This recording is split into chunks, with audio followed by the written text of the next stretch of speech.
تاج cloth house 1980 میں خواجہ لطیف نے مین بازار میں مردانہ کپڑوں کی ایک چھوٹی سی دکان شروع کی جو 3 مرلے پر مشتمل تھی۔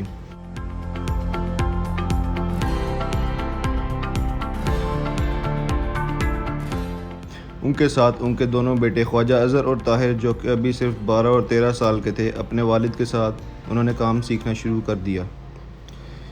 مالی حالات سازگار نہ ہونے کی وجہ سے اتنی سہولت نہیں تھی کہ وہ ایک ملازم رکھ سکتے۔ والد کی وفات کے بعد دونوں بھائیوں نے دکان کو سنبھالا اور مزید اس کو وسیع کیا۔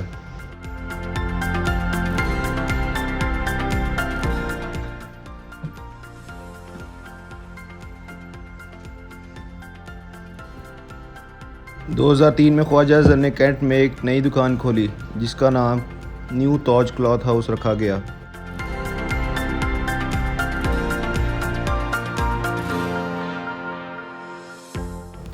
کینٹ میں آنے کے بعد ادھر کمپٹیشن بہت زیادہ تھا، اس کے لیے ان کو بہت زیادہ محنت کرنی پڑی۔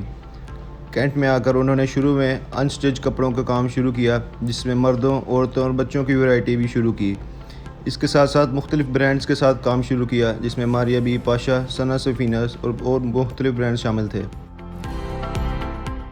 شروع میں حالات اتنے خراب تھے کہ ایک ملازم رکھنے کے وسائل نہیں تھے، لیکن الحمدللہ اب اللہ نے کاروبار میں اتنی برکت ڈالی ہے کہ 20 افراد کے روزگار کا ذریعہ بن چکے ہیں۔ شروع میں اکاؤنٹس اور انوینٹری مینول طور پر ہینڈل کیے جاتے تھے، لیکن وقت کے ساتھ ساتھ جب ترقی کی گئی تو اکاؤنٹس اور بلنگ ڈیجیٹل میں تبدیل کر دیے۔ اب QR کوڈ اور سافٹ ویئر کی مدد سے ان کو ہینڈل کیا جاتا ہے۔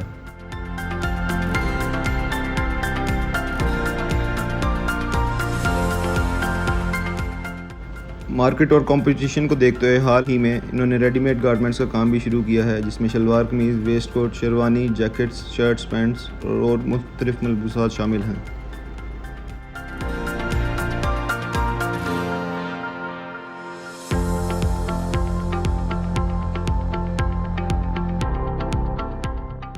ہم نے خواجہ اظہر صاحب کو، جو کہ نیو تاج کلاتھ ہاؤس کینٹ کے مالک ہیں، ان سے ملاقات کی اور انٹرویو کیا۔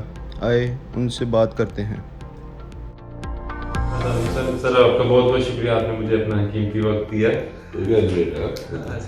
سر آپ کا انٹرویو لینا ہے تو آپ سے پہلا سوال یہ ہے کہ سر تاج کب شروع ہوئی تھی اور کس نے شروع کی؟ تاج 1946 میں والد صاحب نے شروع کی تھی۔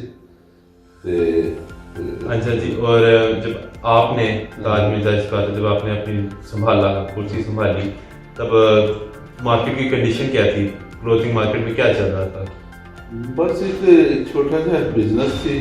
1983 میں ایف کے بعد دکان پہ بیٹھا تھا، لیکن الحمدللہ سلو اینڈ اسٹڈی سی دو بھائی سے کوشش کرتے رہے کہ کافی سال تھی، اب تک محنت تو بعد پر پلیٹ فارم پہ والد صاحب نے دے دیتا تھا سی، لیکن ایسے دونوں بھائی محنت کرتے رہے۔ بعد میں ٹائم آیا کہ اللہ نے برکت ڈال دی تھی اور بزنس چل پہ الحمدللہ۔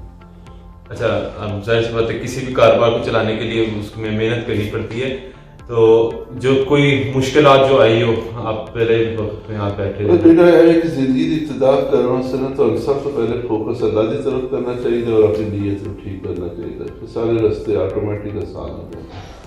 اور کوئی آپ کو کوئی لیگل کارروائیاں ہو، کسی نے مسئلے پیدا کیے ہو؟ نہیں، یہ چھوٹا سا کاروبار ہے، کپڑے کا یار دکاندار ہے، جس کی لیگل ہو سکتا ہے، بس انکم ٹیکس کے معاملات ہوتے روز سال بعد سارا وکیل وغیرہ جو ہینڈل کرنا ہوا، پھر وہ ایسا کوئی مسئلہ نہیں آتا۔ جی، آپ نے جب نئی ایک دکان سے دوسری دکان کی طرف گئے تو کیا مسئلہ آتا؟ مسئلہ ایسا کوئی نہیں سی، بس ایسی کوشش سی کہ مین بازار کا پارکنگ وغیرہ کا مسئلہ سی، کسٹمر کا فلو کافی سارا زیادہ ہو چکا سی، لوگ اسی سمجھ دے سکے ایک نئی پلاننگ کرنی چاہیے جہاں ہر آدمی اپنی کنوینس لے کے دکان دے پہنچ جائے۔ بس ایک کوشش کی تھی، اللہ نے برکت ڈال دی اور اس چیز کا چل پیا۔ اچھا، جب آپ کے پاس ضرورت آپ پیش آتی ہے، کیا آپ سوچتے ہیں کہ مجھے ایک نئے رکھنے کی ملازم رکھنے کی ضرورت ہے، تو آپ اس کا کیا پروسیس کیا ہوتا ہے، طریقہ کیا ہوتا ہے کار؟ بیٹا طریقہ شریقہ کچھ نہیں ہوتا، سب تو پہلے سنوں کو پوچھنے کہ یار کتنے سال کام کیتا ہے، وہ سن دستے 2-3 سال کام کیتا ہے، کہڑی جگہ سے کیتا ہے۔ ہر دکان کا یا ہر فیکٹری کا ہر ایک چیز کا ایک اپنا ایک ماحول ہوتا ہے، ਜਾਂ 2-4-6 ਮਹੀਨੇ ਵੀ ਤੁਹਾਨੂੰ ਮਾਹੌਲ ਉਹਨੂੰ ਦੇਣਾ ਪੈਂਦਾ, ਉਹ ਖੁਦ ਵੀ ਸਿੱਖ ਜਾਂਦਾ ਅਗਰ ਐਨੀ ਕੈਲੀਬਰ ਦਾ ਸੇਲਮੈਨ ਹੋਏ।